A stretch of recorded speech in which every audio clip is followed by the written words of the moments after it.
بسم اللہ الرحمن الرحیم۔ حضرت علی رضی اللہ تعالیٰ عنہ کہتے ہیں کہ آپ صلی اللہ علیہ وآلہ وسلم نے فرمایا،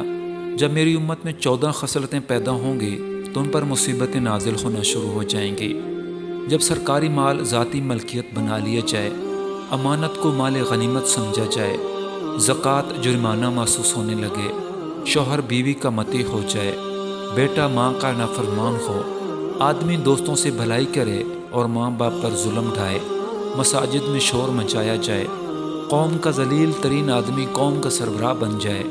آدمی کی عزت اس کے شر سے ہونے لگے،